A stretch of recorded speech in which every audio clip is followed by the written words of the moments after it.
What's up, folks? Maximilian here, and Marvel vs. Capcom Origins is finally out.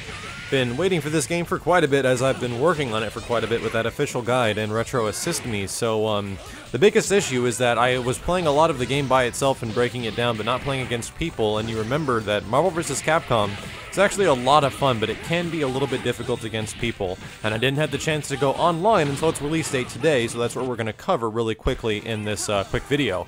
So what you're seeing in the background is some ranked games and a variety of games from Marvel vs. Capcom Origins. However, not much from Marvel Superheroes. I haven't played that one too much yet because Marvel Superheroes is a busted game, but I'll go back and check it out sometime. I just want to play the Juggernaut and scream, "I'm the Juggernaut, bitch," to dudes left and right. But for Marvel vs. Capcom, I'll let you know how it goes. So, this game was designed by the same crew that made the Third Strike Online port, the one with the online features, the new art, all that stuff.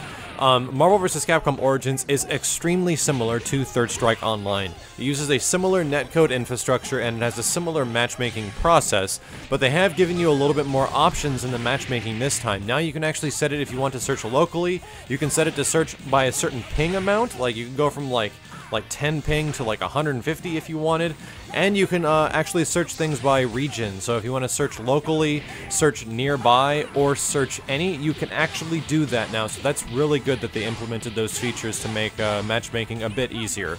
Now, to give you an idea of the netcode and the quality of the netcode, this feels like a little bit of an improved version of Third Strike Online. Third Strike Online still has a couple of bugs, a couple of hitches, and some minor gripes that I have with it.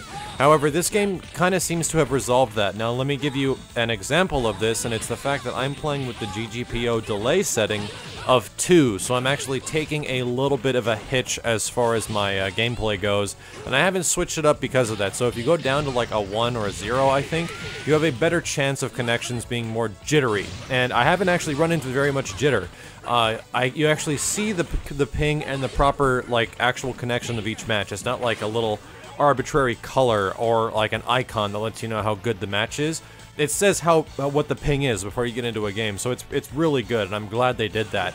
And I've gone up to like 100 to 150 ping in a lot of games, and it's still completely playable. It's not that bad, and you can still properly block attacks and go for mix-ups and things like that. So that's really good that the netcode got improved from Third Strike Online, and I'm totally down for that.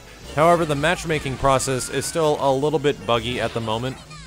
Granted, this is a ported game. I was playing on the PS3 version, and it was kind of all over the place. Took a long time to get into games. A lot of other people were complaining about the same issue, but it eventually did work, and this stuff kind of happens with almost all things that are online and have a matchmaking system at the start, is that they need to optimize it, and hopefully within a patch or two, that'll be fixed completely. So the quality of the gameplay, pretty good, pretty sweet. You don't get a lot of jitters, it actually runs pretty smooth, and it is Marvel vs. Capcom. For the most part, you have another lobby system like the player matches. You can do like a quick match, you can do a proper lobby which holds up to I think 8 people. I might be wrong with that, it's 6 or 8, but you actually get 3 different settings now, like a tournament, a casual, and like a round robin setting, which is really good. It's a different way of going through tournament settings. Like you can do a best of 3, you can just do like, you know, back-to-back and stuff along those lines. So I like the fact that they're changing some of the ways that you play with people on a player match basis, because making player matches more easily accessible is really good. Of course, it's got things like spectating, and the game actually does a pretty good job about making all that very clear to you, and it's also got a replay feature. That's right, you can actually save your replays if you had an awesome game and keep them stored on your hard drive. But yeah, for the most part, this game is pretty fun. I haven't had much experience in Marvel Superheroes, but Marvel vs. Capcom in Marvel vs. Capcom Origins runs smooth, and I hope you guys enjoy it. So a lot of people on this game right now are probably gonna have some issues because it doesn't control like many other Capcom fighters that you know right now, so stay tuned. I'll be back very soon with a bunch of online ranked games, went against a huge variety of opponents. There's a lot of guys that are extremely good at Marvel vs. Capcom right now, but the greater 75 to 80% are people just trying to learn or like reminisce themselves with the games just like I am.